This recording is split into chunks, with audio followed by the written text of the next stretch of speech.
Bueno, vamos por el capítulo 10 y ya me olvidé de grabar el 8 y el 9. Em,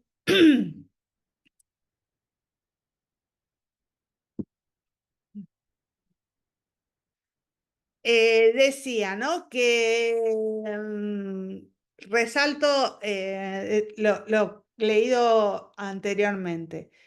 Capítulo 10, que hasta Eurípides, o sea, la tragedia hasta Eurípides, en las intuiciones aducidas tenemos ya juntos todos los componentes de una consideración profunda y pesimista del mundo. Y junto con esto, la doctrina mistérica de la tragedia, el conocimiento básico de la unidad de todo lo existente, la consideración de la individuación como razón primordial del mal. Acá hago la idea pesimista tomada como valor positivo, la idea de unidad de todo lo existente, ¿no? Como esta voluntad que es un todo, que en la medida que se individualiza, y esto es en la medida, esto es schopenhaueriano, en la medida que se objetiva, se individualiza, es, es como es una partecita de ese todo, ¿no? Y el mal entendido como,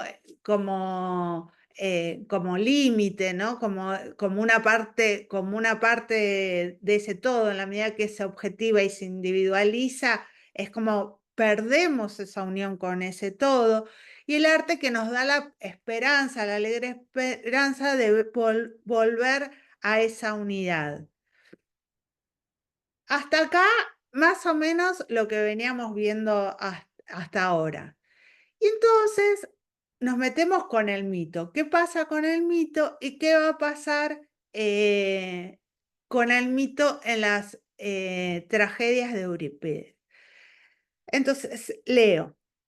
La verdad dionisíaca se apodera del mito y lo usa como simbólica de sus conocimientos en la tragedia y en las festividades de los misterios a través de la música.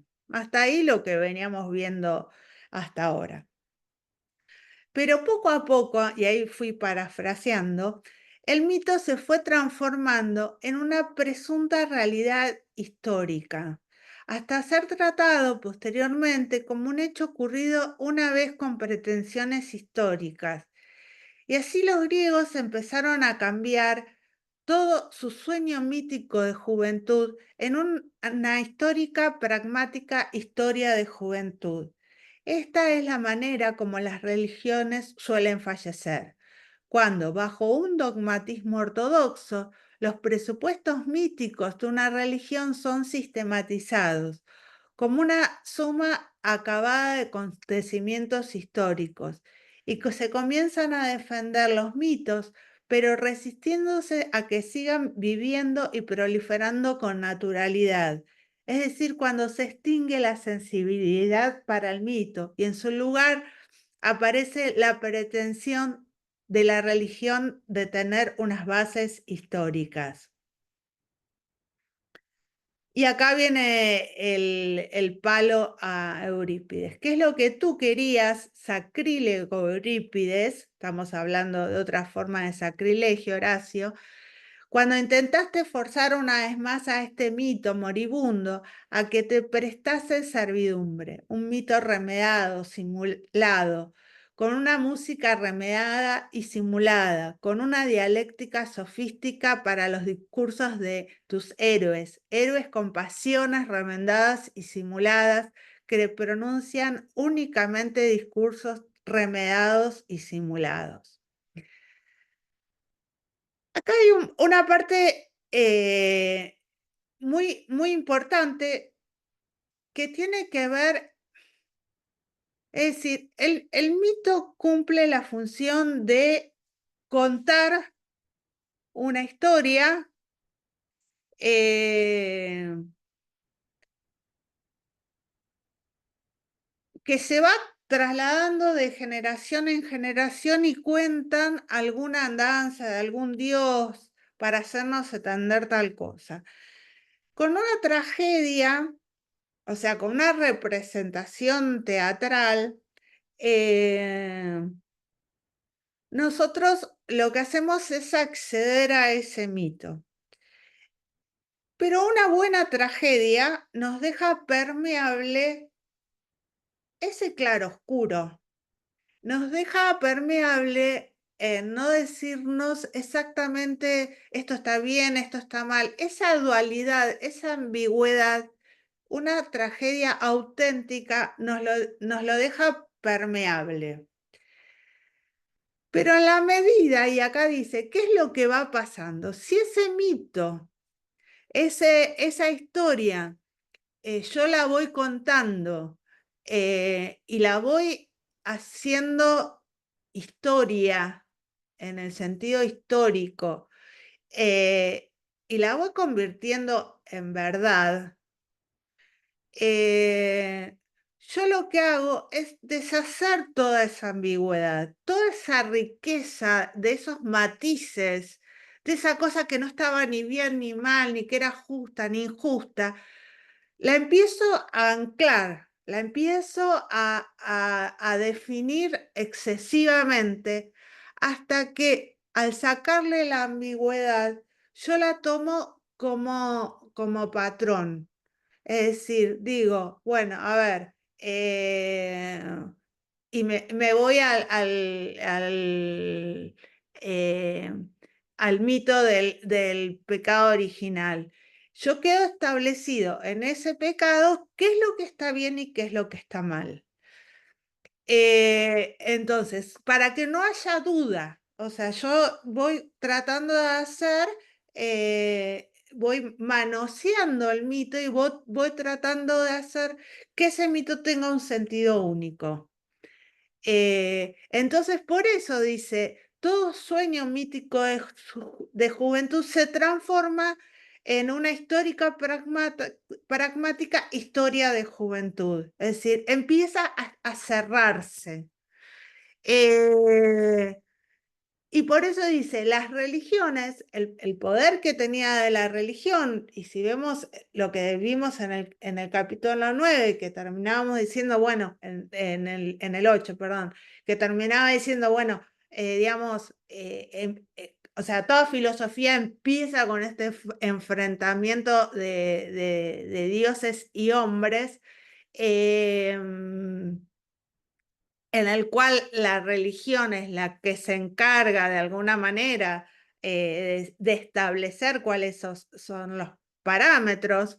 La religión es entendida en la religión de los dioses olímpicos.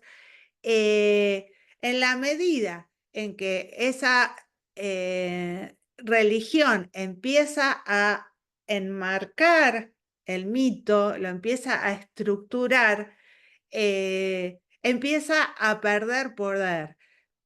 ¿Por qué Nietzsche entiende? ¿Por qué pierde poder la religión? Porque pierde poder el mito que la origina. El dogmatismo ortodoxo, ¿no? O sea cuando habla de una histórica pragmática historia de juventud, un dogmatismo ortodoxo, esto es lo que está poniendo, enmarcando y limitando. La sistematización del presupuesto mítico, dice. En definitiva, de hecho hay una de las perspectivas que va a hablar acerca de la historia, ¿no? De esta historia de los acontecimientos históricos cerrados, eh, prescindiendo acá dice que sigan viviendo y proliferando con naturalidad, ¿no? Es decir, o sea, cuando el mito pierde todo eso. Y me refiero también acerca de la historia porque es digamos que la mitad del siglo anterior fue el siglo de Hegel, ¿no? Y todo su idea acerca de la historia. En este momento también los hegelianos de izquierda, contemporáneos a Nietzsche, Marx, Feuermann, o sea, están hablando de reescribir la historia, ¿no? O sea, pero también, o sea, con una idea de la historia como destino a suceder y a cumplirse. En la medida que nosotros lo que hacemos es encorsetar esa historia, la transformamos en algo dogmático, en algo que tiene que ser de determinada manera. Y de ahí los terribles errores en los que va a incurrir Sócrates con su artista predilecto, que es Eurípides. Por eso empieza Nietzsche criticando la tragedia de Eurípides, donde habla que lo que ha hecho fue remedar el mito, remedar la música, remedar las pasiones, remedar los discursos. Es decir, que lo que hace es buscarle, como iremos viendo más a continuación, un aspecto más racional a la obra de arte.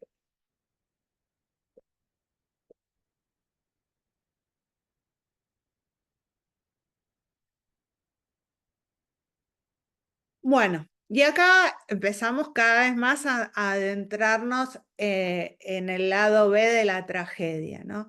De la tragedia griega floreció un género artístico nuevo, la comedia ática nueva, que fue obra de Eurípides.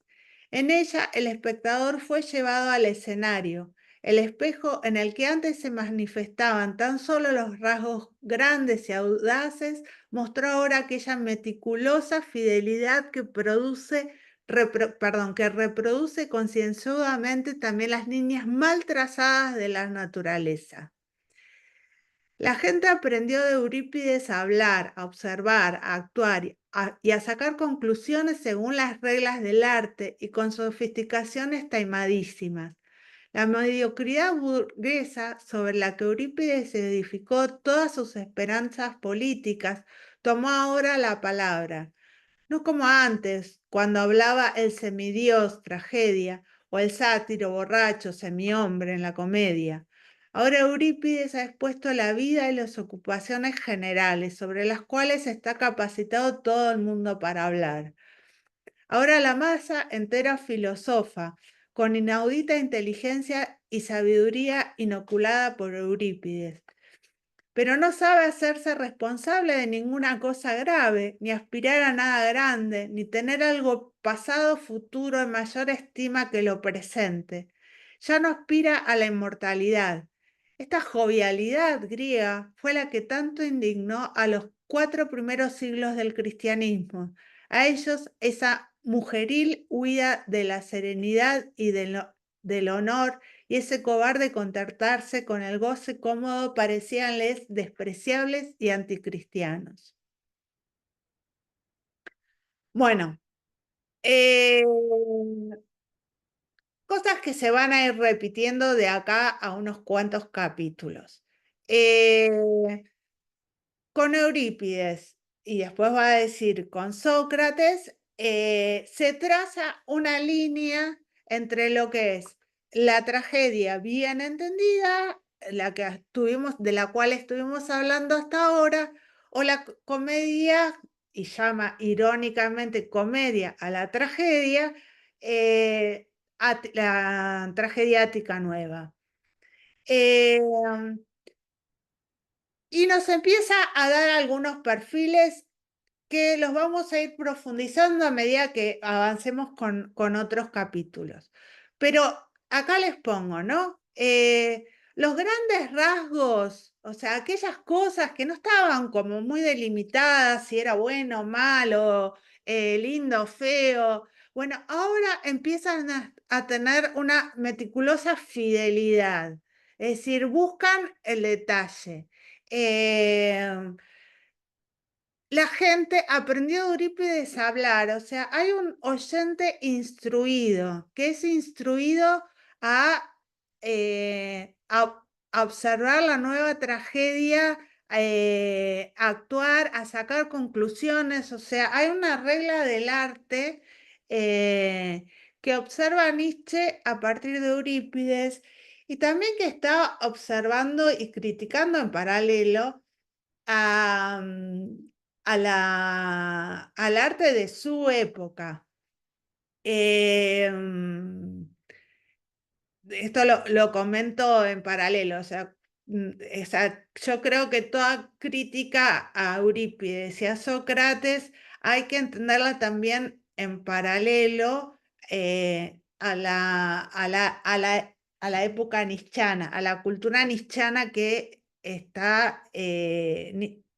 que Nietzsche está criticando en todas sus obras, ¿no?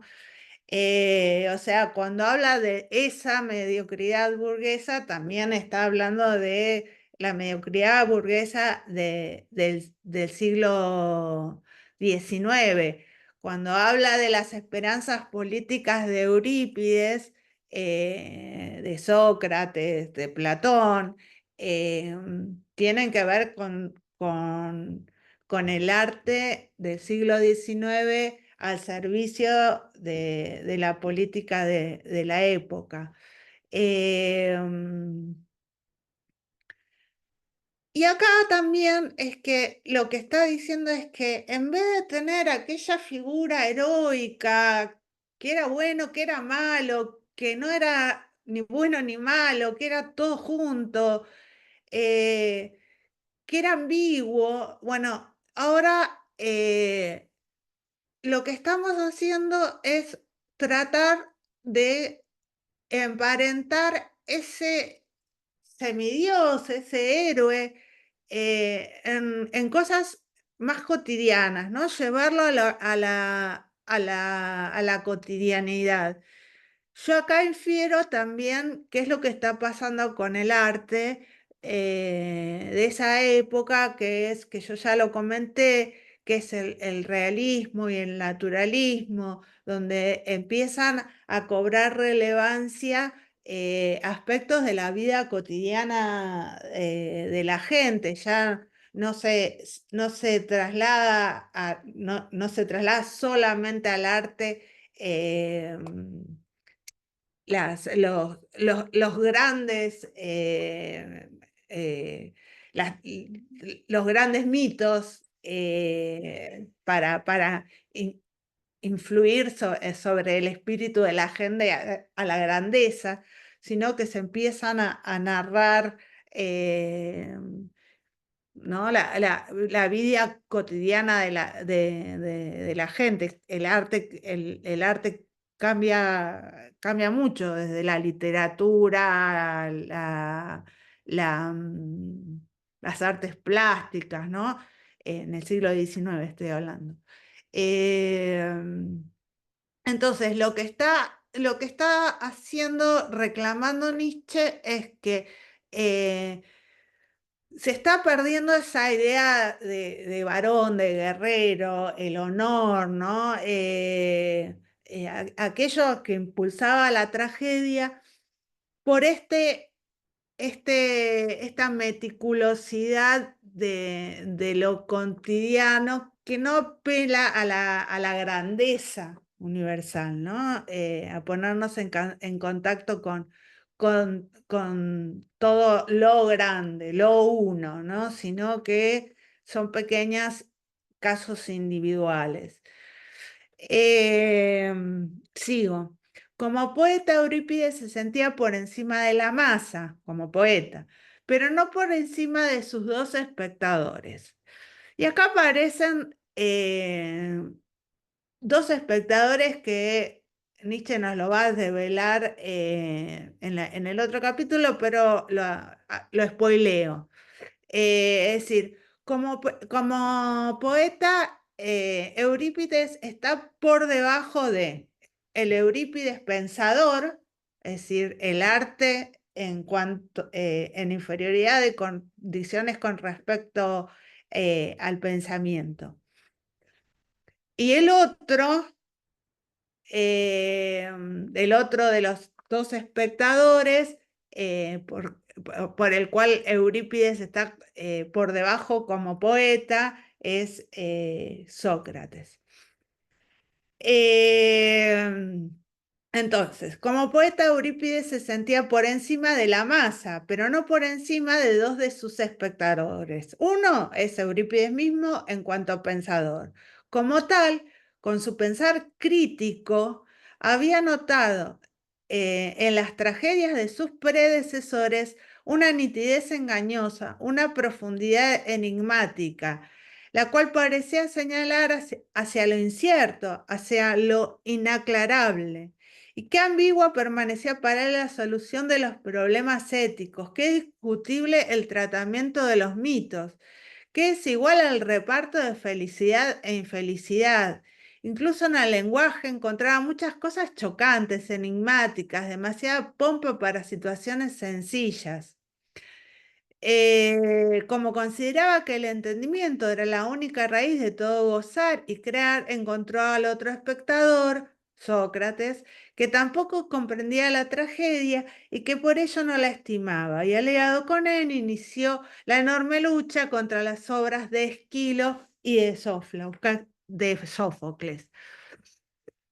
Bueno, ¿qué es lo que está diciendo acá? Exactamente lo que no queríamos lo que Nietzsche no quería que pasara. O sea, ¿qué es lo que hace Eurípides con su pensar crítico? Empieza a notar que en las tragedias de Esquilo y de Sófocles, lo que pasa es que eh, la, no hay nada nítido, es todo enigmático, es todo incierto, no es claro, es ambiguo.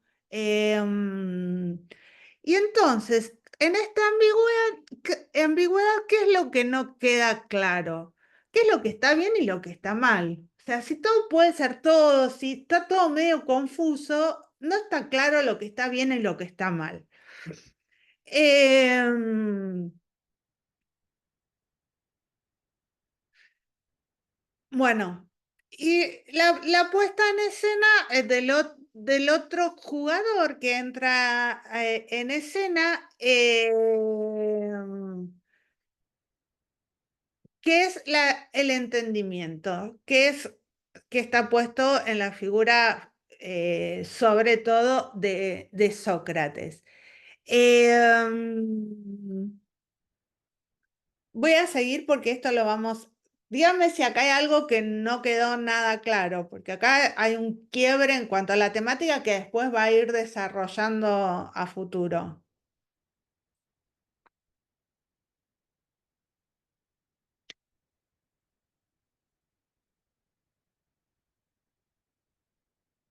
¿Sigo? No, solamente te quería decir, a mí me parece entender que él es muy coherente con la idea de que si vos cuanto más quieras explicar un mito y más lo quieras poner en palabras, por ejemplo, y clarificarlo, siempre estás perdiendo todo la cosa infinita del mito, ¿no? Me parece que un poco es esa la crítica. Sí, en palabras, en conceptos. Claro, Después él se va a encargar de explicar más cómo entiende la tragedia de Eurípides. claro. Eh, pero sí, o sea, es eso, o sea. Después lo vamos a ver, pero voy a anticipar algo. O sea, la crítica que empieza a hacer Nietzsche ahora contra eh, Sócrates y su secuaz Eurípides es la de poner una línea divisoria donde antes no la había. Antes no había, entre lo apolíneo y dionisíaco, había unas líneas que los separaban, que eran medio fluctuantes, no habían líneas nítidas de separación. Entonces, entonces, lo que critica es que Sócrates lo que va a hacer es empezar a separar lo que está bien de lo que está mal. Em, Si el arte antes era arte, filosofía y se manejaba esta ambigüedad. Bueno, ahora el pensamiento racional y filosófico va a primar sobre el arte, o sea, lo va a desplazar, porque el arte es engañoso, el arte nos pone una máscara, ¿no? No nos dice, no nos dice las cosas como son, nos dan a entender determinadas cosas. Y la figura del oyente también es importante porque el oyente de la tragedia puede comprender ese trasfondo dionisíaco y lo comprende intuitivamente. No se lo explican, lo comprende intuitivamente. O sea, si está bien representada la tragedia, puede comprender ese mito. Y esa ambigüedad es rica para el arte. Esto es lo que nos dice Nietzsche, ¿no? Con Eurípides lo que va a empezar a pasar, y con Sócrates lo que va a empezar a pasar, es que la ambigüedad empieza a ser un defecto. Eh, Entonces, perdón, podemos decir que hay una instancia o tenemos que suponer una instancia originaria diferente en sí misma, que con Sócrates y Eurípides empieza a borrarse o empieza a quedar más oculta por quizás la fuerza de los conceptos o la fuerza que le ponen a los conceptos, a esta diferencia entre bien y mal, verdadero o falso. sí, sí. Y esto es lo que va a decir, bueno, a partir de Sócrates hasta nuestros días, lo que hace es primar el pensamiento racional. Es decir, y va devaluando todo el pensamiento, eh, la comprensión intuitiva. Sí, o sea, lo que hace es como restarnos en vez de sumarnos. Esto es lo que Nietzsche va a criticar. Eh, Capítulo 12. Expulsar de la tragedia aquel elemento dionisíaco originario y omnipotente y reconstruirla puramente sobre un arte, una moral y una consideración del mundo no dionisíaco, tal es la tendencia de Eurípides, que ahuyentó a Dioniso por un poder demónico que hablaba por boca de Eurípides, divinidad que no era Dioniso ni Apolo, sino un demon que acababa de nacer llamado Sócrates. Esta es la nueva antítesis, lo dionisíaco y lo socrático. Y ahora, y la obra de arte de la tragedia pereció por causa de ella. Mediante aquella tendencia socrática, Eurípides combatió la tragedia Esquílea y la venció, fundando el drama únicamente sobre lo no dionisíaco, la epopeya dramatizada, que para producir algún efecto necesita nuevos excitantes, que solo son fríos pensamientos paradójicos en lugar de intuiciones apolíneas, y afectos ígneos en lugar de éxtasis dionisíacos. Pensamientos y afectos sumamente realistas.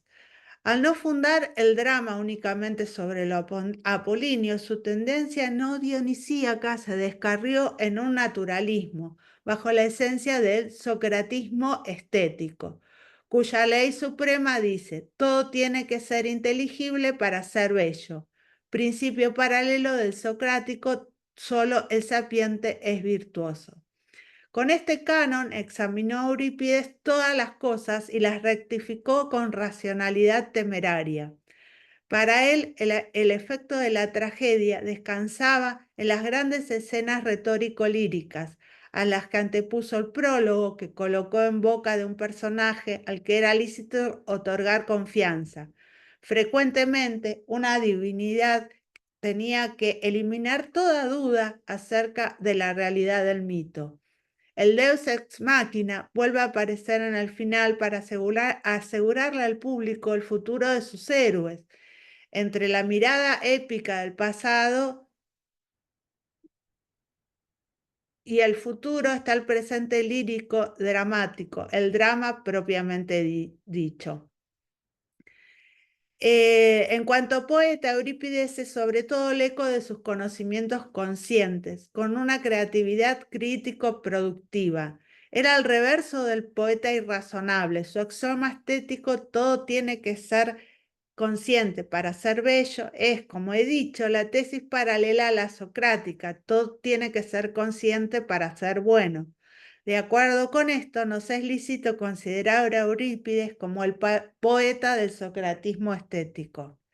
Sócrates era, pues, aquel segundo espectador que no comprendía la tragedia antigua y que por ello no la estimaba. Aliado con él, Eurípides se atrevió a ser el heraldo de una nueva forma de creación artística. Si la tragedia antigua pereció a causa de él, entonces el socratismo estético es el principio asesino. Y puesto que la lucha estaba dirigida contra lo dionisíaco del arte anterior, en Sócrates reconocemos el adversario de Dioniso.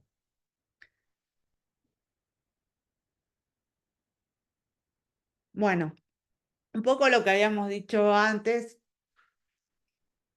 que bien comprendió Nicolás acerca del quiebre, ¿no?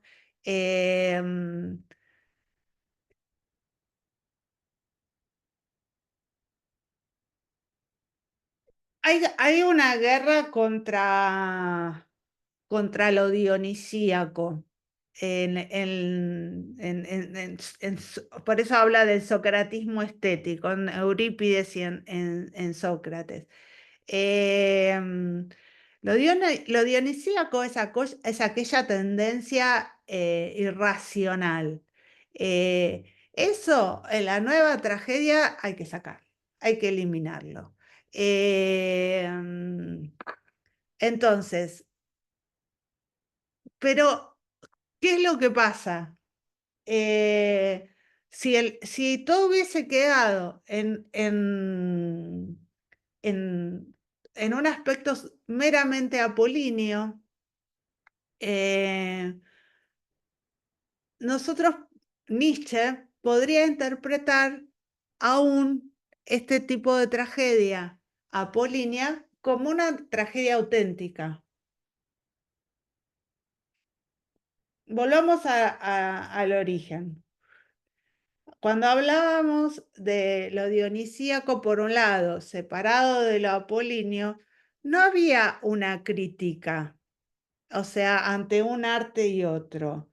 Solo se decía que, bueno, que la música tiene cualidades especiales que nos ponen en contacto con ese trasfondo, con ese uno primordial, con la voluntad de la naturaleza, eh, y que en este sentido nos puede contar lo más hondo, la esencia, ¿no?, del mundo.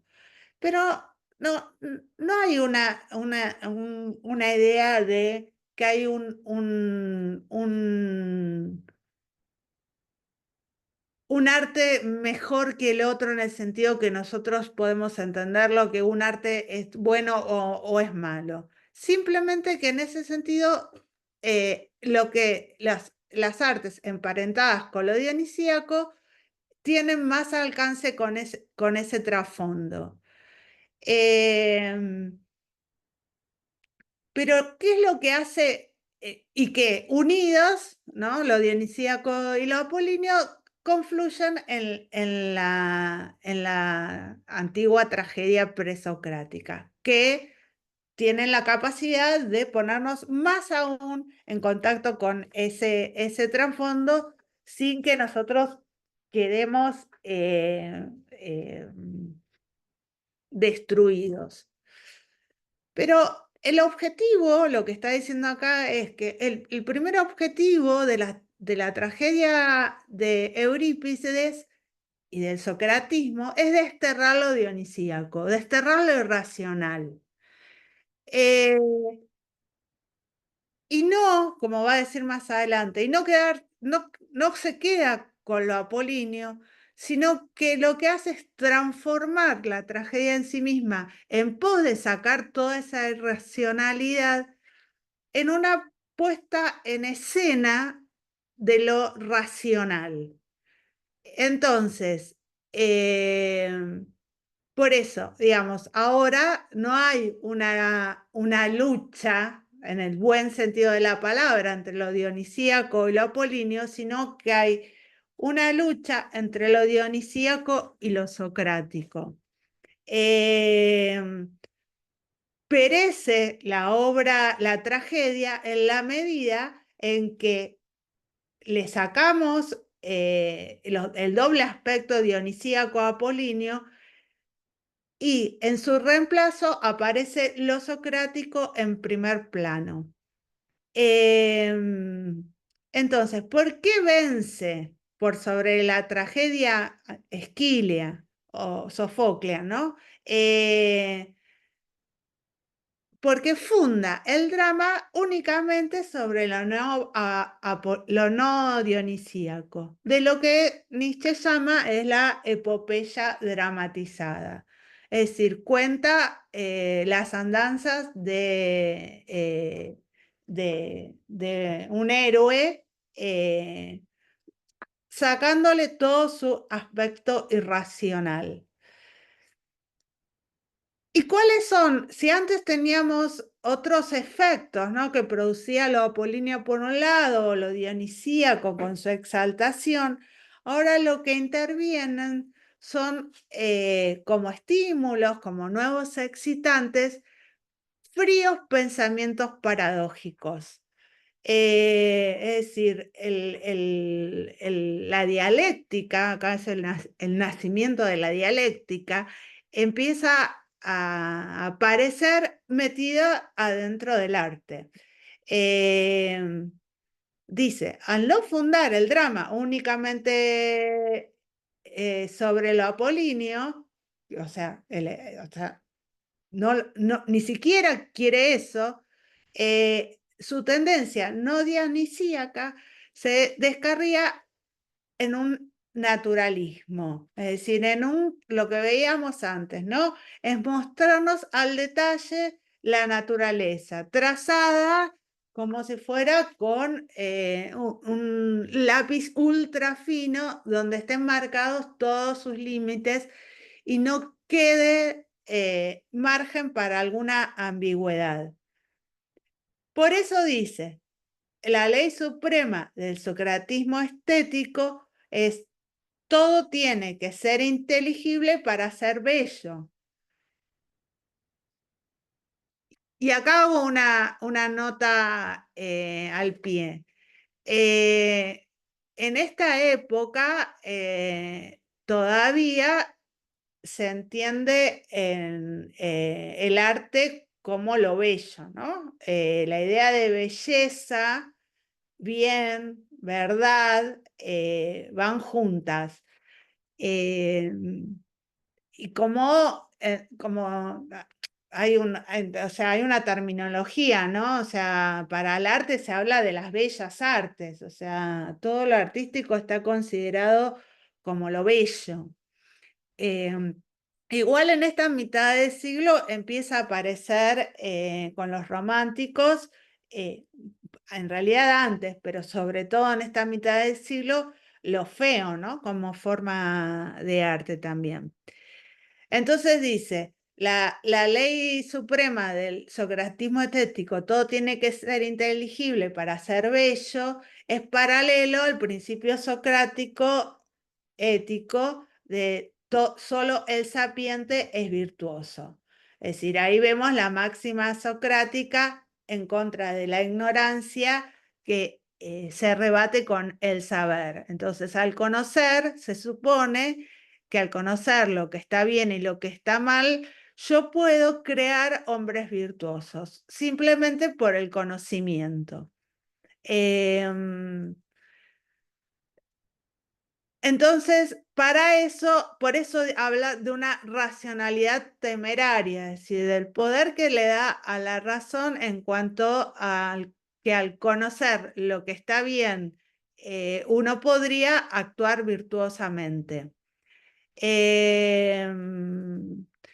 Y acá habla de una circunstancia que lo puse como nota de color, de la idea de introducir figuras antes de que el personaje entre en acción o después, que generalmente es el conocido como el Deus Ex Machina, que entra anteriormente y explica lo que va a pasar en la obra y después remata y explica lo que le va a pasar al héroe. Y el drama se concentra propiamente en ese instante en el que arriba del escenario actúa el personaje del héroe. Dice, en cuanto poeta, Eurípides sobre todo le eco de sus conocimientos conscientes, y acá yo les destaco, con su creatividad crítico-productiva. La figura del crítico va a volver a aparecer, aparece ahora y va a aparecer después, ¿no? Y la idea de productiva en el sentido de producir, es decir, a ver, cierro esto. Eurípides era el reverso del poeta irrazonable. Su axioma estético, todo tiene que ser consciente para ser bello, es, como he dicho, la tesis paralela a la socrática, todo tiene que ser consciente para ser bueno. Bueno como sinónimo de bello.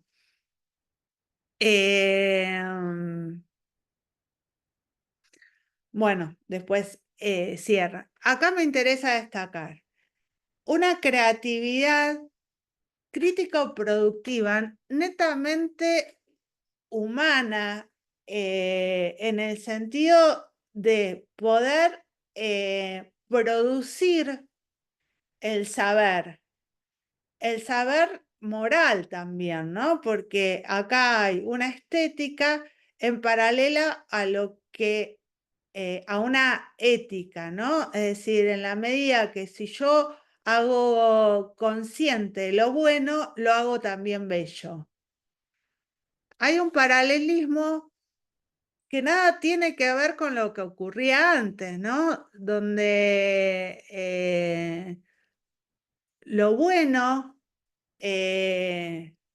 podía ser lo malo, lo bello, lo feo, o sea, donde los personajes tenían toda esa ambigüedad. Acá se trata de separar.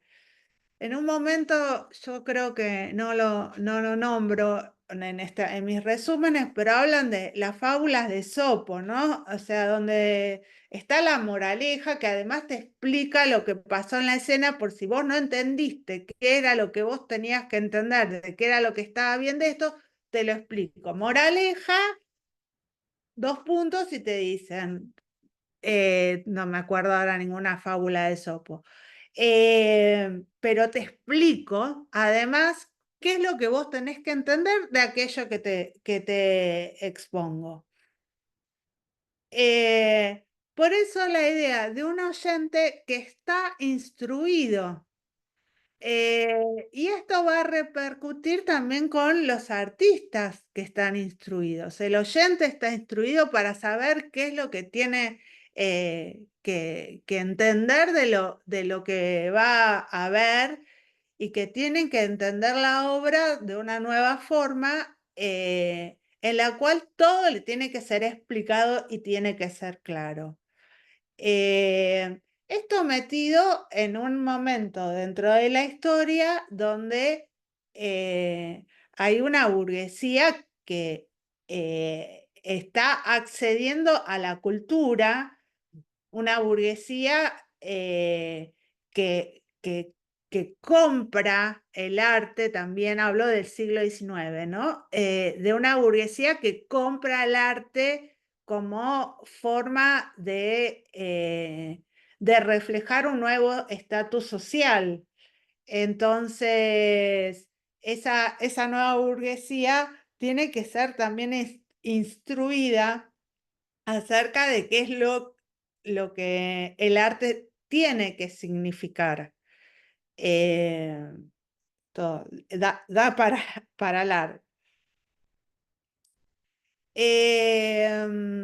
Capítulo 13.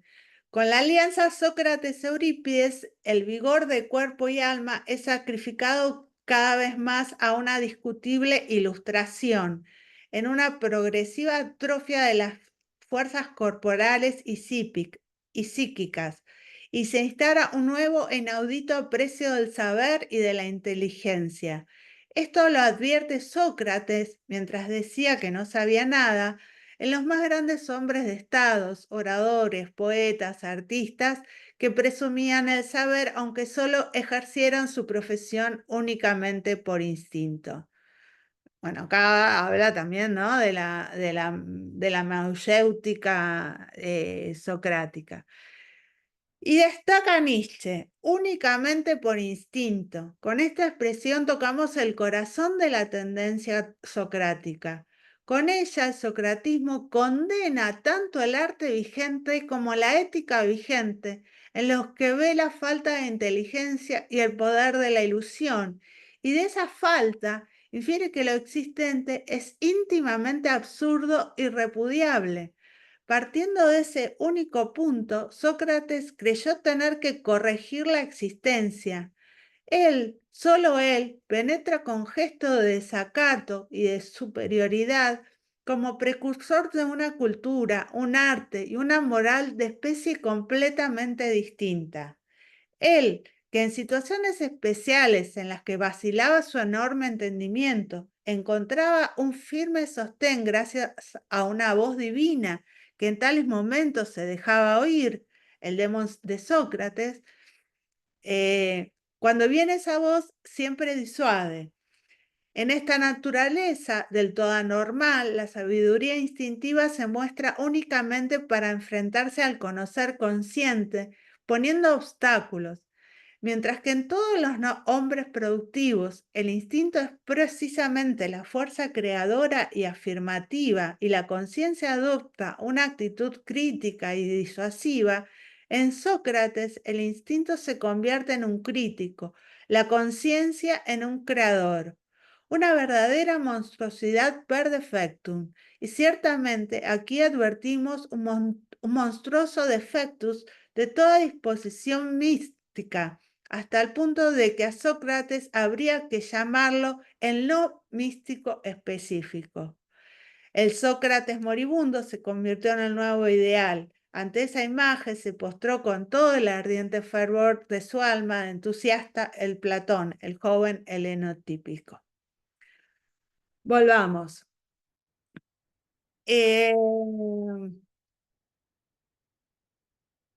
Con la idea de con la idea de que, a ver, volvamos a Platón también, ¿no? Si solo somos malas copias o copias de algo, de la idea, digamos, todo lo sensible empieza a tener un menoscabo. Por eso Nietzsche va a decir después, o sea, que esto es el basamento de la religión católica, ¿no? Porque todo lo que antes era válido en sentido de lo instintivo, sobre todo del cuerpo, pasa a un segundo plano, ¿no? Algo imperfecto, algo falto de. Entonces, todos esos instintos empiezan a tener menos valor que la razón. Por eso habla de que se instala un nuevo e inaudito aprecio del saber y de la inteligencia. Esto que ya venía proclamando por lo menos Schopenhauer, es decir, en pos de creer que la razón puede abarcar más de lo que puede abarcar es mentirnos a nosotros mismos. Racionalmente, o la razón es muy útil para muchas cosas, pero racionalmente no lo podemos abarcar todo. Hay cosas que pasan por otro lado. Hay cosas, como decía Schopenhauer, como el cuerpo, que de alguna manera puede conocer mucho mejor que racionalmente. Entonces, cuando Sócrates critica a los artistas, a los hombres de Estado, a toda la gente que estaba en el estrato más alto, que presumían un saber por instinto, para Sócrates o para Nietzsche, ese desprecio hacia lo instintivo es una monstruosidad, ¿no? Entonces, por eso dice, únicamente por instinto. Con esta expresión tocamos el corazón de la tendencia socrática, con el socratismo, y con ella condena tanto el arte como la ética, porque netamente podemos entender que toda la tragedia griega era instintiva. Habíamos hablado de dos instintos, lo apolíneo y lo dionisíaco, y en tal medida también la ética, porque si la ética tiene que desprenderse únicamente de lo racional, ¿para qué esa comprensión que yo hacía con respecto al mito? O sea, ¿qué era lo que me hacía mejor persona? Emular aquellas figuras que podían desafiar de alguna manera su destino, aunque le fuera mal, aunque no le hicieran bien. O sea, ahí había como una apropiación por imitación. Es decir, como se me viene ahora la figura del chico, ¿no? Que aprende, no racionalmente, sino que aprende imitando. Eh, Después llegará la etapa socrática en la que le digan qué es lo que está bien y lo que está mal. Y descalifica, al descalificar el instinto y por ende el arte y la ética de la época, los descalifica por una falta de inteligencia, por la ignorancia, por una cuestión neta, entendiéndola como algo totalmente ilusorio. Entonces, esa existencia que en sí, como habíamos visto antes, es justa, injusta, y donde tiene todos esos matices, empieza a ser absurda y repudiable. Entonces, dentro de eso absurdo y repudiable, la misión es poder corregir esa existencia. Y el arte, la tragedia de Eurípides, es el gran formador de ese nuevo tipo de moral, de existencia. El arte se pone al servicio de la moral.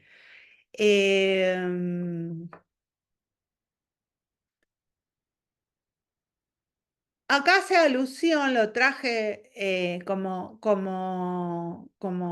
dato de color. ¿Se acuerdan, no? Del el Demón que le habla a Sócrates y que lo hace vacilar. Y Nietzsche hace alusión a que ese Demón en realidad es no es como muy racional. Es una sabiduría instintiva, ¿no? Y que lo saca, o sea, lo confunde.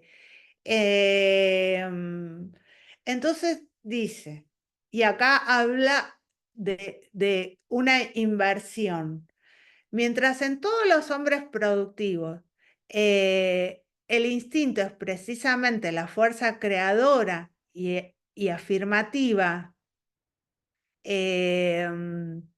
y la conciencia adopta una actitud crítica y disuasiva, En Sócrates, el instinto se convierte en un crítico, la conciencia en un creador.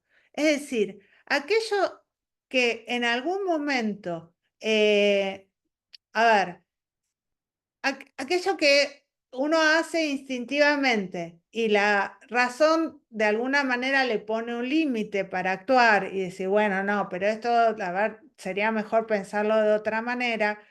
En Sócrates, esa conciencia crítica y disuasiva no es la fuerza creadora, perdón, es la fuerza creadora.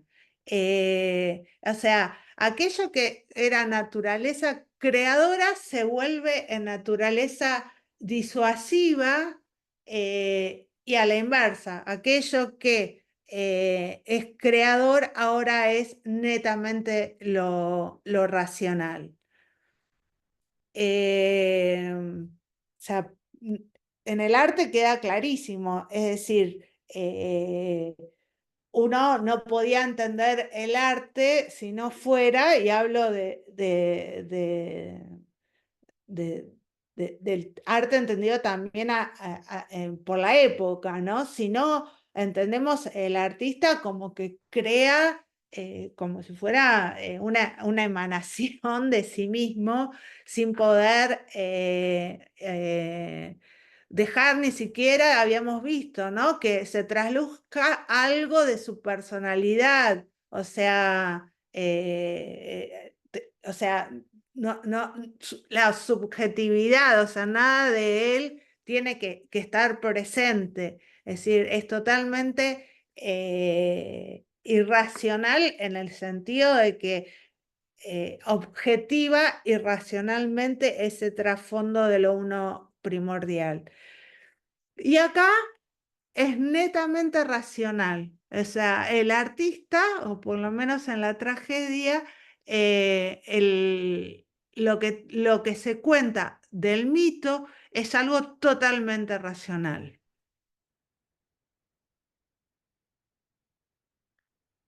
¿Se va entendiendo algo? Porque estamos metiéndonos en un tema distinto.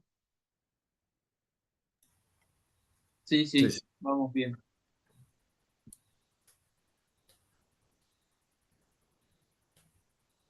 Bueno, y acá aparece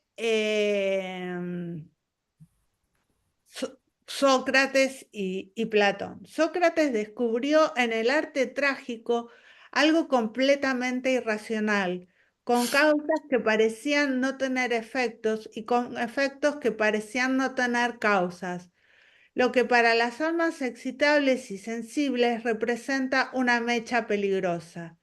El único género del arte poético comprendido por él fue la fábula esópica. Acá me la había puesto, que a quien no posee mucho entendimiento, sírvele para decir la verdad con una imagen. Pero a Sócrates le parecía que el arte trágico ni siquiera dice la verdad, solo representa lo agradable, no lo útil. Corto ahí un cachito porque después nos metemos con Platón. Eh, Ante la irracionalidad del arte trágico es preferible, y ahí dice, ¿no? Que es una mecha peligrosa, o sea, lo irracional es algo peligroso. eh, es preciso que para quien no posee mucho entendimiento, hacerle las cosas claras. Eh, Inclusive la crítica a la fábula esópica de decir la verdad con una imagen, porque el arte trágico ni siquiera dice la verdad. ¿Por qué no dice la verdad? Porque si está despojado de lo dionisíaco, y lo dionisíaco a través del coro, ese coro servidor, dice la verdad, o sea, cuenta ese trasfondo, eh, y le sacamos el carácter dionisíaco, no hay verdad que el arte trágico pueda decir. solo es representante de lo agradable y no lo útil. Y en realidad me parece que a Sócrates le interesa más que sea útil en el sentido ético. Sigo leyendo.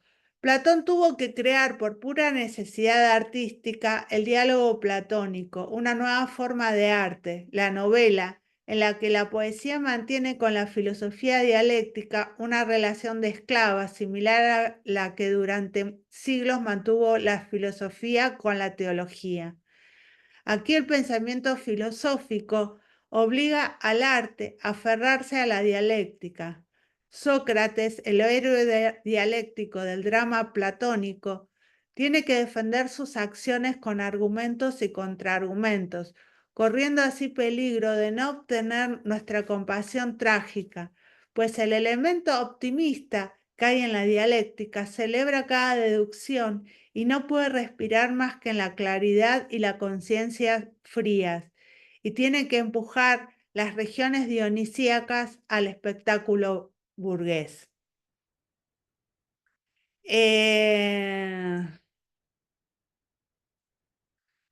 Sigo leyendo. En las tres formas básicas del optimismo de la tesis socráticas, la virtud es el saber, se peca solo por ignorancia, el virtuoso es el infeliz, está la muerte de la tragedia. Pues ahora el héroe virtuoso tiene que ser un dialéctico, ahora tiene que existir un lazo necesario y visible entre la virtud y el saber, entre la fe y la moral. Una profunda experiencia vital de Sócrates nos fuerza a preguntar si es algo contradictorio hablar de un Sócrates artístico, ya que con frecuencia durante el sueño una aparición le decía: Sócrates cultiva la música. Finalmente, en la cárcel, decídese a cultivarla. Lo que le empujó fue algo semejante a aquella demoníaca voz admonitoria, fue su intuición apolínea de no comprender. Aquella frase es el único signo de una perplejidad acerca de los límites de la naturaleza lógica. ¿Acaso hay un reino de sabiduría del cual está desterrado lógico? ¿Acaso el arte es incluso un correlato y suplemento necesario de la ciencia? Y ahí se mete con otro tema más. Me pareció interesante cómo lo pone a Platón como el primer novelista, ¿no? A través de los diálogos platónicos dice Nietzsche que crea una nueva forma de arte, la novela, en la cual el personaje es Sócrates, ¿no? Dice, Sócrates es el héroe dialéctico del drama platónico, que tiene que defender sus acciones con argumentos y contraargumentos. Pero claro, esta fría forma en el que el héroe dialéctico se expone no nos da a nosotros compasión alguna.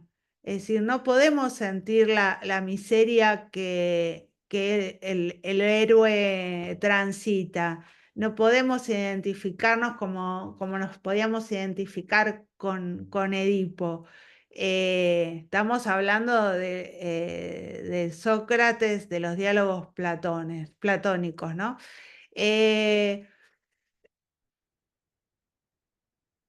Y habla en contraposición a la tragedia que era pesimista, acá habla del elemento optimista, ¿no? O sea, una idea de la razón entendida de forma optimista, ¿no?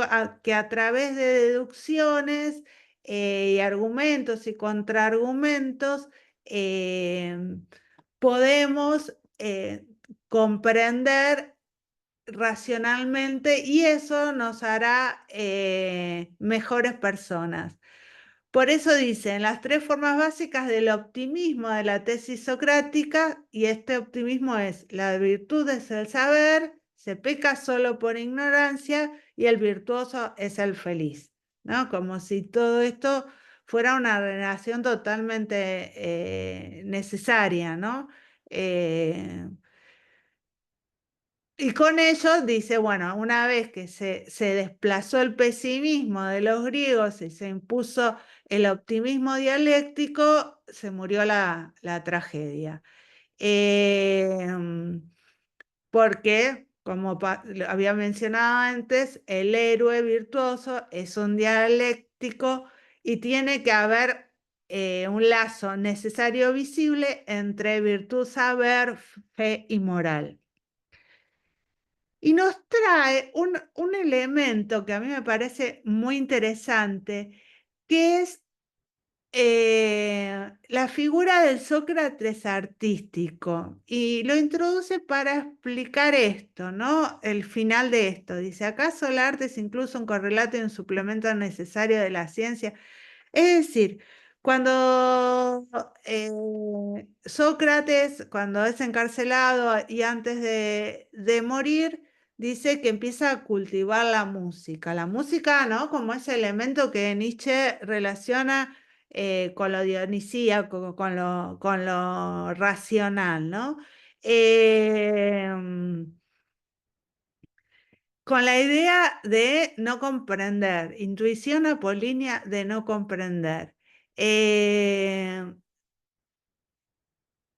entonces abre la puerta a lo que va a empezar a trabajar Nietzsche en los capítulos que sigue. Si acaso en la ciencia no hay un correlato artístico. Sí, y acá arte entendido dice, acá la frase dice, ¿acaso hay un reino de sabiduría del cual del cual está desterrado el lógico? ¿Acaso el arte es incluso un correlato y un suplemento necesarios de la ciencia? Y esto lo anticipo. ¿Por qué? Anticipo a lo que va a venir después. Es porque en realidad, ante lo inexplicable de la ciencia también termina recurriendo a un mito de otras características. Entonces, como termina recurriendo al mito, y el mito es sinónimo de arte, entendido este arte de una forma muy amplia, es decir, lo que va a empezar a plantear Nietzsche, y por eso inserta esta figura del Sócrates artístico, es la idea de una ciencia que sin querer, o por lo menos no haciéndolo explícito, incorpora una figura, un elemento mítico entendido como elemento artístico. Bueno, cerramos acá, cerramos la 14. Para la próxima empezamos con el capítulo 15. ¿Preguntas hasta acá? No, o sea, yo te quería un comentario nomás, que el título del libro de Nietzsche es el nacimiento de la tragedia, ¿no? Pero finalmente él habla de la tragedia de su nacimiento, pero también después está hablando de su decadencia o de la muerte de esa. Y, y bueno, y visto desde una persona del siglo XXI, la tragedia griega vuelve a resucitar muchas veces y es parte de la cultura nuestra también y del teatro actual y bueno, con todos los condimentos nuevos que se van agregando en los distintos siglos, ¿no?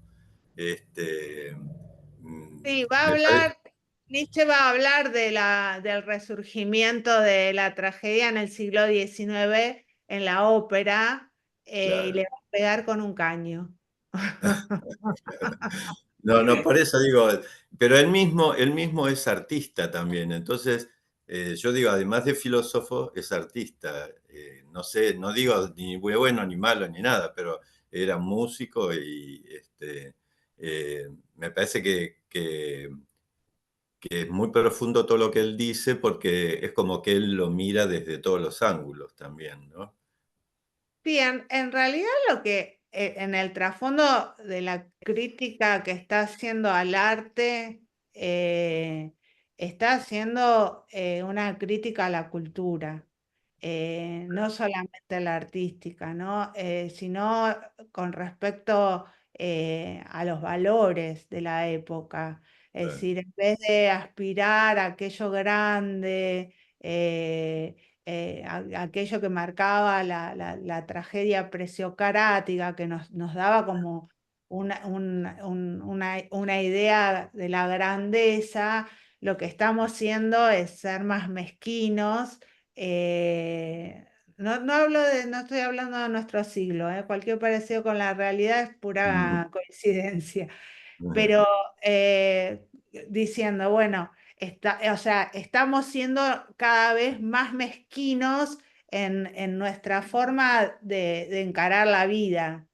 Y al sacarle su aspecto artístico, que es una forma de ver, una idea de ver por eso digo, no solamente el arte en cuanto a arte per se, sino en una forma artística de encarar la vida, lo que estamos haciendo es recortándola de un montón de aspectos.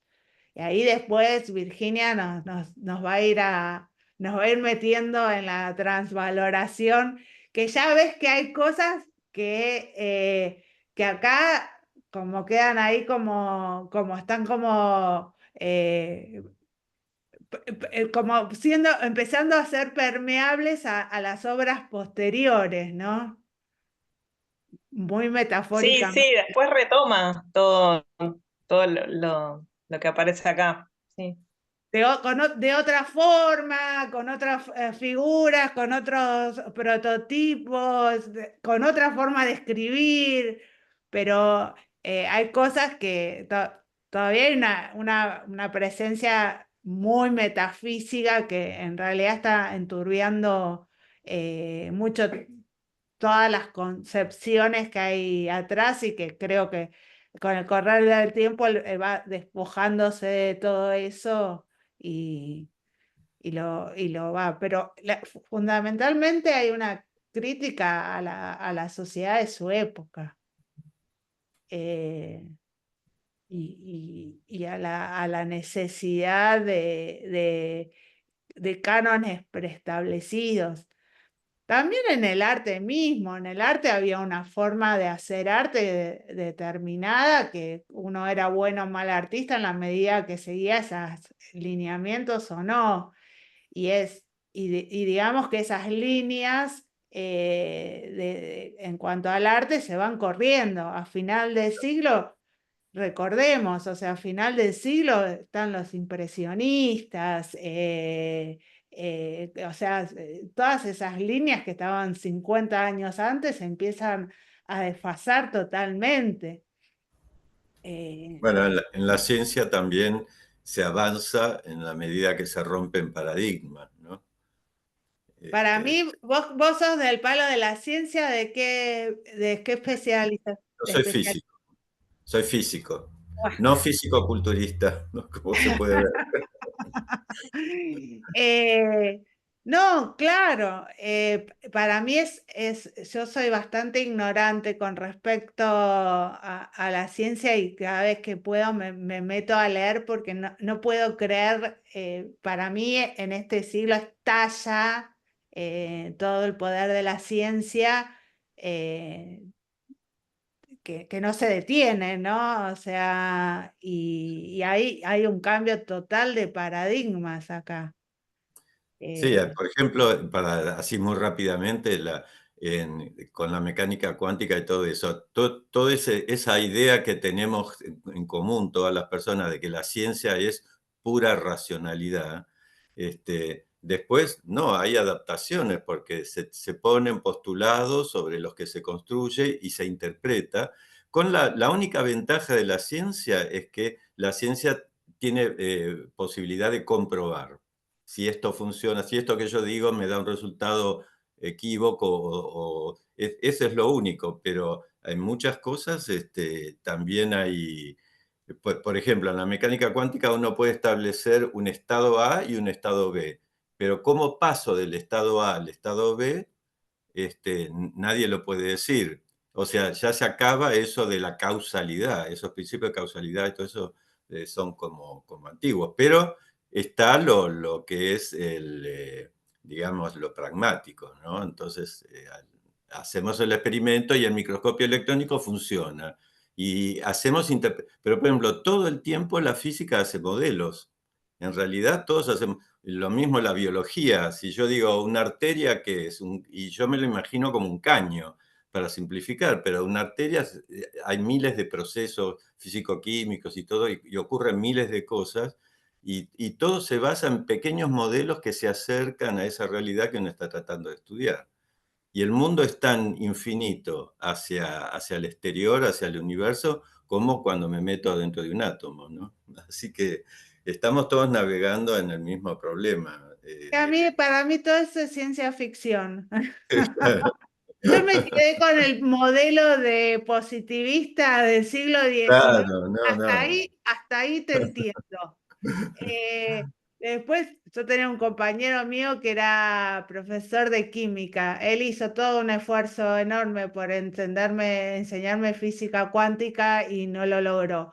Porque llega a ese nivel es como que mi cerebro se obstruye.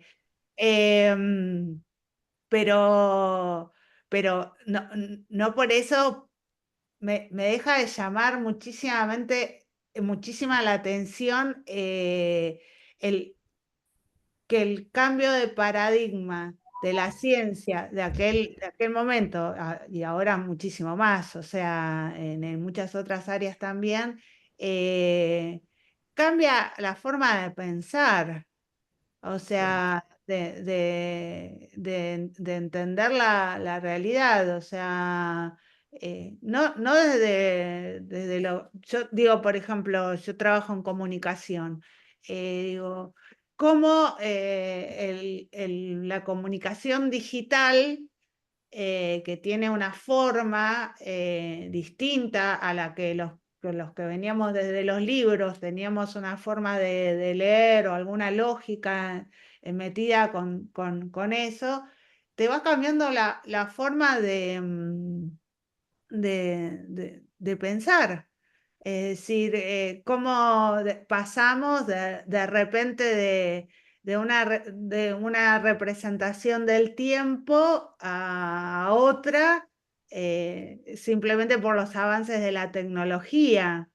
Yo qué sé, me pasa en el trabajo, o sea, antes hacías un laburo y lo entregabas en 2 días, ahora es ya, literalmente ya. Y la cabeza también piensa así, o sea, no me contestaste WhatsApp ya, entonces pasó algo.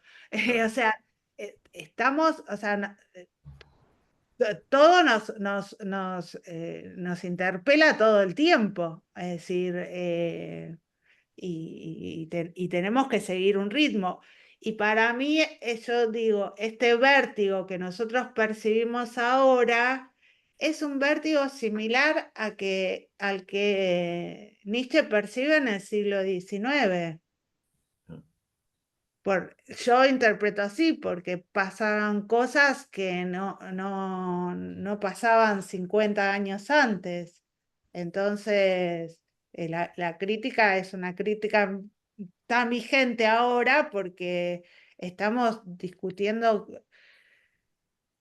cosas de bases similares, creo yo, ¿no? Sí, tenemos la urgencia de pensar, de cuidar el pensamiento, de poder seguir pensando, porque el peligro de todo este mundo que vivimos es que nos empecemos a mover mecánicamente, ¿no? Digamos, dominados por la tecnología. Yo imagínate que no estoy en contra de la tecnología, pero sí hay que estar consciente de los peligros, ¿no? Qué sé yo, Y, el uso ahora de la inteligencia artificial, todo ese tipo de cosas. Por eso, bueno, yo que no sé nada de filosofía, a mí me gusta, me resultan simpáticos los filósofos en ese sentido, que están siempre pensando, siempre elucubrando, bueno, por dónde va la cosa y cómo interpretar, cómo entender desde yo, ser humano, ¿no? Te la Este, dejaron picando, Vir. Porque justo fue una charla con respecto a su tesis, ¿no? Bueno, Sí, me preguntaron acerca de la inteligencia artificial y sí, y la posverdad, pero parece ser que es una teoría que viene de otro lado. Yo la verdad que no la conocía, que viene de la viralización. No sé, nunca lo escuché, pero bueno, un poco va por ese lado. No sé si ustedes conocían esa teoría. no, No, no, yo no, tampoco. yo no la conocía con el tema de la viralización, o fue una interpretación muy actual de la posverdad. Eh, Sí, antes que el término viralización se haga viral. Sí, pero más allá de eso, que sí, que yo para mí infiere, para mí hay algo como más, eh, más chiquitito todavía, cuando uno habla del tema de los valores. Yo me quedé pensando mucho en lo que vos contabas en la práctica, en tu práctica profesional, acerca de la discriminación, o sea, en cosas que no, en conceptos generales y universales, sino en lo cotidiano y preciso de una situación específica, de cómo trabajás con eso. Se nos fue Pablo. sí. Eh, o sea, porque ella trabajó sobre todo el tema de la transvaloración en Nietzsche. Sí, y en el trabajo, bueno, trabajo en un hospital público Ajá, y sí, es constante. El otro día mismo los profesionales a veces también prejuzgan muchas cosas. Bueno, y una no es que les estoy diciendo nada, pero a veces es como ir muy trabajo de hormiga tratando de romper ciertas cosas rígidas o, claro. eh, no sé, morales que bueno, que quizás les son funcionales, pero la verdad que generan mucho problema también a la larga. Ahora no se me está ocurriendo ningún No, pero ejemplo sí, todo, práctico, todo pero lo que se vuelve rígido no es bueno. Es decir, lo que es puramente mm, dogmático. Yo soy religioso, digamos, tengo mi pensamiento religioso también, pero digamos, pero hay que tener una cierta apertura y no dejarse influenciar por. Yo tengo terror de eso porque en todos los campos pasa eso, ¿no? En la ciencia, en la filosofía, qué sé yo, en el arte, en todo, ¿no? Este, y bueno, y toda esta gente, a mí lo que yo valoro, en el caso de Nietzsche, pues, de que yo no sé nada, que estoy aprendiendo ahora, es eso, ¿no? El poder romper con todo lo que era su época, la alta burguesía, el catolicismo endurecido de la época que era dominante, porque no era solo el catolicismo, sino el poder, ¿no? Quienes ostentaban el poder, todo ese tipo de cosas. Y bueno, y toda esta gente pudo, a pesar de todo, porque de algún modo es como que dejaron su vida, ¿no? En lo que hicieron. Este, porque la vida de él no se la deseo a nadie, la verdad, ¿no? Este, y, pero bueno, por eso me parece muy bueno, ¿no? Siempre abrir un poquito la cabeza y también y salir del ámbito en el que estamos todos los días, ¿no? Porque siempre hablamos el mismo lenguaje con la misma gente que hace lo mismo que hacemos nosotros. Y entonces, bueno, es como la docencia, ¿no? La docencia de cualquier cosa tiene que ser discutida, porque si no se discute, uno que hace cumple con unas premisas que le pusieron en la cabeza y tiene que hacerlo de esa manera y no hay otra. Y no es así, ¿no? Eso lleva permanentemente. Creo que lo bueno de nuestro siglo, nuestra época, es eso, esa gran apertura. Lo difícil es que hay tanto y tanto para ver y para leer y para interiorizarse que uno se siente cada vez más chiquitito. Pero bueno, eso también es bueno. Es bueno sentirse que somos algo muy chiquitito, que estamos abordando problemas universales, ¿no? Así que Yo creo, lo más lindo, creo, es la admiración, ¿no? El admirarnos de todo lo que estamos viendo en este mundo de bueno, ¿no? La parte buena. También estamos viendo cosas horrorosas, ¿no? Al mismo tiempo. Bueno, Sí, como, yo no como en quiero, todos porque los me pongo a tiempos. charlar y... No, como en todos los tiempos, me parece, Claro, pero sí hay algo que a mí me parece muy enriquecedor de la filosofía, es que en muchos casos son segundas carreras. sí, sí. Eh, y entonces se mezcla gente con diferentes formas de pensar y te da como en los recreos, que es lo, lo más interesante, cuando todo el mundo discute. eh, y eso, la verdad, es que te da como distintas perspectivas. Y yo recuerdo que cuando hicimos vos estabas, Nico, ¿no? Cuando hicimos la charla de Nietzsche, cuando di la charla de Dios ha De Dios muerto, amor. Sí, sí. a mí me fascinó, había un chico que era ingeniero, que nunca le vimos la cámara porque al ingeniero que se dedicaba a software y no sé qué no le andaba la cámara. Em, y venía nada que ver, o sea, era ingeniero, le pareció interesante, se metió y abordamos en ese momento nada, fue una charla de nada, 1 hora, no me acuerdo, 2 horas, que empezamos, fue la previa a estos talleres. Ujú. eh, entonces hablábamos o se habló sobre la muerte de Dios, sobre estas cánones que se instauran y que no se discuten, ¿no? Que se dan como verdades. Y él empieza a hablar sobre que él viene, ingeniero en informática, o sea, la antítesis a nosotros, la antítesis. Y él dice, a mí me es sumamente enriquecedor porque dentro de la ingeniería informática se usa un término que es el dataísmo. Ujú. Entonces, con los sismos, ¿no? Entonces dice, claro, porque uno piensa que todo lo que es tecnología y más del pano de la tecnología de soft y todo eso, no hubiese ninguna idea, un valor que interviniese para que esos datos sean cargados de una manera, o sea, pareciera ser que es lo más objetivo y neutral de todo, porque esto dice, y eso es algo que nosotros vemos, porque nosotros cargamos de acuerdo al plan de alguien de que algo pase con todo eso. Entonces digo, y estamos como cada vez metiendo cada cosita que pareciera cada vez como más despojada de alguna intención, eh, eh, que se pone en evidencia cada vez más clara de que siempre hay una mente maestra atrás de eso que Sí. persigue algún fin determinado, ¿no? O algún demonio. Claro. Sí. Bueno, gente.